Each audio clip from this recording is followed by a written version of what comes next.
சொல்லியிருக்காங்க. அது எங்களுக்கு நிச்சயமாக நம்பிக்கை இருக்கிறது. இந்த தீர்ப்பின் மீது நாங்கள் உச்சநீதிமன்றத்தில் மேல்முறையீடு செய்து வெற்றி பெறுவோம். பதவி பொறுப்பு இது சம்பந்தமா சட்டப்பேரவை செயலகம் எப்போ அறிவிப்பு?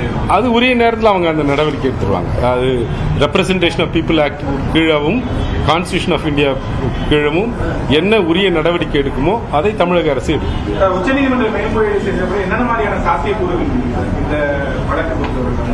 சாத்தியக்கூறுகள் முதல்ல இந்த ஜாமீன் கொடுக்கப்பட்ட 30 நாளுக்கு கொடுக்கப்பட்ட ஜாமீனை நிரந்தரமாக்க வேண்டும். இரண்டாவதாக அந்த வழக்கு எப்போ விசாரணைக்கு வரும்னு தெரியாது, இறுதி விசாரணை எப்போ வரும்னு தெரியாது. நாங்கள் நிச்சயமாக அந்த வழக்கை கன்விக்ஷனையே ஸ்டே பண்றதுக்கு நிச்சயம் முயற்சிப்போம். கன்விக்ஷன் நிறுத்தப்பட்டிருந்தா என்ன மாதிரியான பலன் நமக்கு? கன்விக்ஷன் நிறுத்தப்பட்டு விட்டால் அவருக்கு இருக்கக்கூடிய அந்த டிஸ்குவாலிஃபிகேஷன் போயிடும்.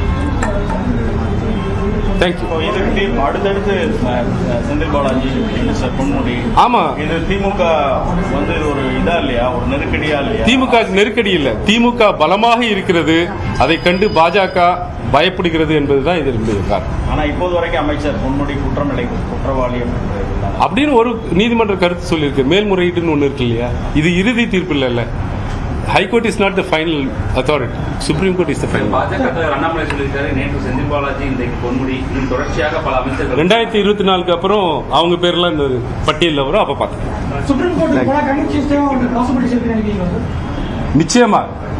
நிச்சயமாக எங்களுடைய தனிப்பட்ட கருத்தாக இல்லை, ஆவணங்களின் அடிப்படையில் இந்த வழக்கில் நிச்சயமாக நாங்கள் உச்ச நீதிமன்றத்தில் வெற்றிப்போம். இந்த ஒரு மாசத்துக்குள்ள அந்த கேஸ் எடுக்க முடியல அப்படின்னா அமைச்சருக்கு இல்ல, அதுக்குள்ள எடுத்துருவாங்க, அதுல ஒன்றும் பிரச்சனை இல்லை. தேங்க்யூ.